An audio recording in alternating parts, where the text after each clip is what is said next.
आज हम चर्चा करेंगे बिहार की राजनीति के बारे में। बिहार में मुख्यमंत्री नीतीश कुमार ने एमएलसी पद से इस्तीफा दे दिया है और अब उन्होंने केंद्रीय राज्यसभा के लिए अपनी तैयारी शुरू कर दी है और सुनने में आ रहा है कि 10 अप्रैल को वो राज्यसभा के लिए अपना नामांकन करेंगे।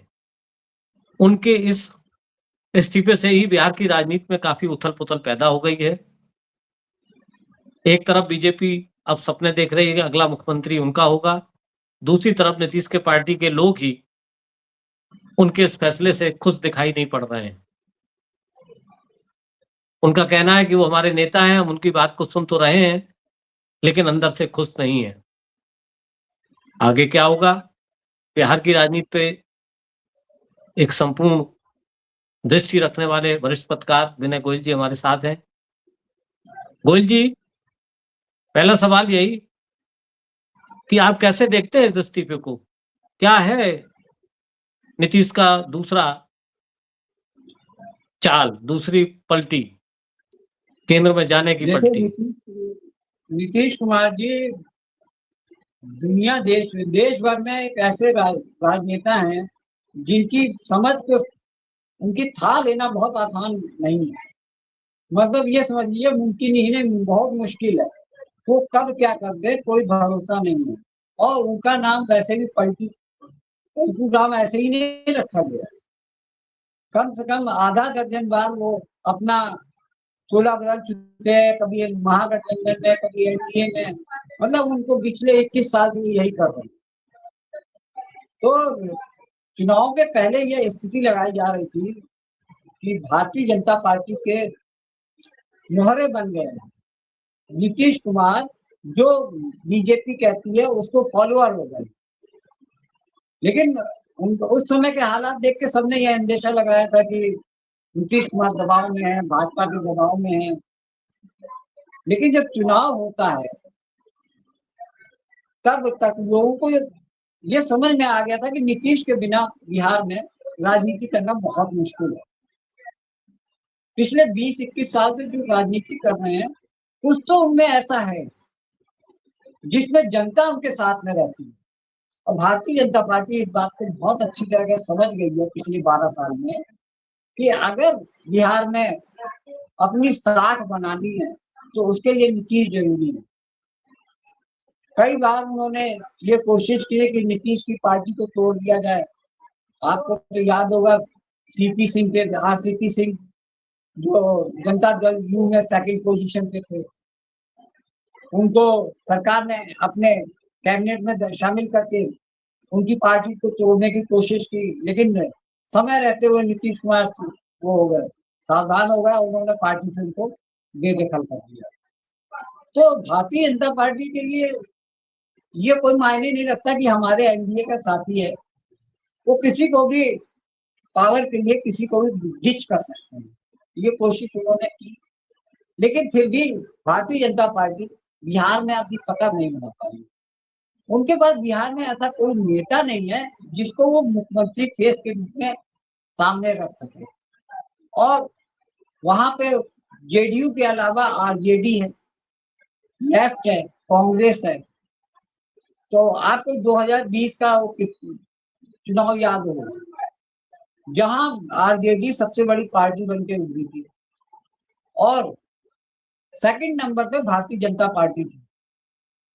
उन्होंने नीतीश कुमार की 42-43 सीट आई थी, जेडीयू की 43 सीट थी।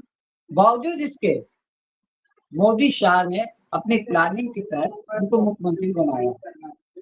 तो ये समझ लीजिए कि बीजेपी के लिए नीतीश मजबूरी है। लेकिन नीतीश कुमार इतने घात नेता हैं कि उनको कोई भी समझ नहीं पाएगा। उनके आगे तो भारतीय जनता पार्टी के चाणक्य भी फेल हो गए, जिन्होंने बंगाल में नाक में दम कर रखा है। लेकिन नीतीश के आगे चाणक्य फेल है। नीतीश कुमार ने एक बार सिद्ध कर दिया कि फिलहाल बिहार में भारतीय जनता पार्टी की सरकार मतलब उनका मुख्यमंत्री बनने नहीं देंगे। जब उन्होंने इस्तीफा दिया उसके 2 दिन बाद उन्होंने साफ कर दिया कि भारतीय जनता पार्टी पहले उस मुख्यमंत्री के नाम बताएं जिसपे मुख्यमंत्री बनाने की आप बात कर रहे हैं। फाइनल वही करेंगे, बीजेपी नहीं करेगी। और दूसरी चीज, उन्होंने कह दिया है कि होम डिपार्टमेंट जेडीयू के किसी मंत्री के पास है। होम मिनिस्टर अगर जेडीयू का है तो समझ लीजिए सब कुछ पार्टी उनकी सही सलामत रहेगी, वरना भारतीय जनता पार्टी कब उनकी पार्टी को निगल जाए कोई भरोसा नहीं। नीतीश कुमार ने दूर की चाल से लिया और उन्होंने तय कर लिया है कि एक तो उनके बेटे निशांत को डिप्टी सीएम बनाया जाए। दूसरी चीज, जो मुख्यमंत्री के पास विभाग थे या जिस मुख्यमंत्री के पास विभाग जाएंगे उसमें की डिपार्टमेंट वो जदयू के पास जाने चाहिए। 4-5 उन्होंने मोटी मोटी शर्तें रख दी हैं। जो सम्राट चौधरी डिप्टी सीएम है वो मुख्यमंत्री पद पे का ख्वाब देख रहे थे। नीतीश कुमार के इन कंडीशन रखने पर भारतीय जनता पार्टी जो कि खुशी के मारे फूली नहीं समा रही थी, क्या तो नीतीश गए, अब तो बिहार में भाजपा की बाहर आ जाएगी। लेकिन नीतीश कुमार को शायद वो भूल गए कि वो कब किसको दांव देगा। और दूसरी चीज, महागठबंधन की तरफ से ऑफर आ गया है कि नीतीश जी हम अनकंडीशनल सपोर्ट कर रहे हैं आपको, आप मुख्यमंत्री बने रहिए। और नीतीश कुमार कब क्या कर लेंगे किसी को पता नहीं है। और बिहार में भारतीय जनता पार्टी एक तरीके से बाहरी पार्टी के रूप में मानी जाती है। वहां पे लोकल में बीजेपी का कोई स्कोप नहीं है। चुनाव जो जीता गया नीतीश कुमार के फेस पे जीता गया। नीतीश कुमार के चेहरे पर एनडीए के जितने भी दल थे, चाहे वो चिराग पासवान की पार्टी हो और चाहे आपके जीतन राम मांझी की पार्टी हो या उपेंद्र कुशवाहा, सब ने ये कहा चुनाव के पहले कि अगर नीतीश को फेस नहीं बनाएंगे तो गड़बड़ हो जाएगी। लोग तो यही मानते हैं कि नीतीश कुमार एक निष्पक्ष और बिल्कुल बेदाग नेता है। यही वजह है कि नहीं तो बिहार में पब्लिक आज भी बिहार की पब्लिक भी उनको पसंद करती है और जनता दल यूनाइटेड के नेता भी उनको पसंद कर रहे हैं। वो कह रहे हैं हम इससे खुश नहीं है जो करने जा रहे हैं। तो ऐसी क्या मजबूरी है कि नीतीश कुमार सीएम पद, ठीक है, लाख वो चाहे उनके मन का सीएम बन जाए, उनका लड़का बेटा वो डिप्टी सीएम बन जाए, लेकिन फिर भी मुख्यमंत्री पद तो मुख्यमंत्री पद होता है गोयल जी। आखिर ऐसी क्या मजबूरी है ये बिहार के चाणक्य को कि उनको मुख्यमंत्री पद छोड़ना पड़ रहा है? तो इसके पीछे भी कोई चाल हो सकती है क्या? केंद्र की राजनीति का सपना देख रहे हैं क्या? कुछ ऐसा तो मतलब है नहीं इतनी आसानी से, तो क्योंकि वो हमें नहीं लगता कि वो बिहार इतनी आसानी से छोड़ देते या उन पे कोई ऐसा दबाव बीजेपी बना पाएगी जो उनको छोड़ने को कहे। इसमें भी अभी 2 पेच हो सकते हैं। देखिए नीतीश कुमार बच्चे नहीं है, 20 साल के मुख्यमंत्री रहे हैं। और सबसे बड़ी बात यह है कि नीतीश भारतीय जनता पार्टी को अच्छी तरह समझ चुके हैं। नीतीश की पार्टी को तोड़ने का प्रयास कर चुके हैं और ये जानते हैं लगातार प्रयास में रहेंगे। जितने भी सांसद हैं, इनके 10-12 सांसद हैं, कुछ विधायक हैं जो कि भारतीय जनता पार्टी की गोद में बैठे हैं, अमित शाह के करीबी हैं। कब मौका मिलेगा आधे से ज्यादा सांसद भारतीय जनता पार्टी में चले जाएंगे। नीतीश इस बात को जानते हैं और जी। यही वजह है कि बिहार में वो बिहार को छोड़ना नहीं चाहते हैं। भले ही राज्यसभा में चले जाए लेकिन उनकी गवर्निंग बिहार में ही रहेगी। एक तरीके से होल्ड बिहार को ही, अपना हेडक्वार्टर के बिहार को ही बनाएंगे, क्योंकि भारतीय जनता पार्टी की मजबूरी है कि वहां पर कोई ऐसा बेदाग चेहरा नहीं है जिसको मुख्यमंत्री फेस के रूप में पेश कर सकें, जिसको जनता स्वीकार कर सके। जी। तो आपको ये लगता है कि नीतीश कुमार अगर केंद्र की तैयारी कर रहे हैं, लेकिन वो बिहार पे भी अपना हाथ बरकरार रखना चाह रहे हैं, मतलब इसका वो पुख्ता इंतजाम कर रहे हैं, ऐसा आप कहना चाह रहे हैं? इसीलिए उन्होंने शुरू में जी लगा कि वो छोड़ के चले जाएँगे और बीजेपी वाले खुश हो गए कि उनको अब सीएम पद बिल्कुल मिलने जा रहा है, लेकिन उन्होंने पेच फँसा दिया। ऐसा लग रहा है कि उन्होंने कुछ शर्तें अपनी रख दी हैं जैसा कि आप बता रहे हैं कि वहां जाएंगे तो वो, लेकिन बिहार को वो छोड़ना नहीं चाहेंगे। और मुझे तो ऐसा लगता है कि वो राष्ट्रीय राजनीति में भी हो सकता है उन्होंने सोच रखा हो कि वहां पे कुछ स्पेस उनके लिए भी बन सकता है, क्योंकि बहुत तेज नेता है वो, देखिए हमें तो इतना लगता है आसान नहीं है। कि नीतीश, और वो उनकी चाहत पहले से भी है, केंद्र की राजनीति की उनकी चाहत, ये केवल एमएलसी बनने की हमें तो नहीं लगता कि जो कह रहे हैं अब हमें केवल है कि एमएलसी बनना है, हमको कोई मुख्यमंत्री पद छोड़ के कोई एमएलसी बनता है भला। लेकिन एमएलसी मैंने आपकी बात भी सुनी। उनका लगता है छोटा पैक है वहां जाने का, उसके पीछे भी कुछ है बड़ा पैक, क्योंकि चाहत तो रही है उनके अंदर। देखिए अब जेडीयू भी विस्तार करना चाहता है, जनता दल यू भी विस्तार करना चाहता है, तो यूपी में चुनाव होने वाले हैं, तो वहां जी भी जी। पैर पसारेगा वो। तो और दूसरी चीज, इतना बड़ा रिस्क एक आदमी इस बात के लिए ले रहा है कि कोई भी आदमी हाथी पे बैठने के बाद गधे की सवारी नहीं करना चाहता। हाँ राज्यसभा सीट उनके लिए कौन सी बड़ी चीज है। हाँ एक प्रदेश का मुखिया 20 साल तक रहा है व्यक्ति, वो राज्यसभा के लिए मुख्यमंत्री पद ठुकरा देगा। एक समझने हाँ, वाली वही बात तो, है वही वही समझने वाली बात है, वो। बिल्कुल। और सबसे बड़ी चीज है, सामाजिक जो संदेश आता है, उनको लगा कि चुनाव हमारे नाम पे जीता गया है, तो बीजेपी कैसे हमको हैंडल कर सकती है। हम बीजेपी को हैंडल करेंगे क्योंकि हमारा बेस है वहां पे, हमारा मतलब ग्राउंड पे पकड़ है। यही वजह है, वो नहीं, वो बिहार को बीजेपी के फ्री हैंड नहीं छोड़ सकते। जो हालात दिख रहे हैं, बीजेपी इस समय जैसा ठगा सा महसूस कर रही है। कितनी मेहनत करके, कितना एसआईआर करवा के, चुनाव आयोग से मिली भगत करके, वो स्कीम चलाकर प्रचंड बहुमत की सरकार बनी, और वो ख्वाब देख रहे थे कि अब तो बीजेपी का आदमी नेता मुख्यमंत्री बन जाएगा। नीतीश कुमार के बच्चे हैं, उनको नहीं समझ में आ रहा था, तो वो अच्छी तरह से समझ गए हैं कि ये डाल डाल है तो हम पात पात हैं। तो एक तरीके से ये कहिए कि बीजेपी ने बिहार में इतनी मेहनत की, चुनाव जीता, और मुख्यमंत्री का ख्वाब देख रहे थे, तो हालात क्या है कि आगे कुआं पीछे खाई, वो नीतीश को छोड़ नहीं सकते, और नीतीश के पास तो खुला ऑफर है।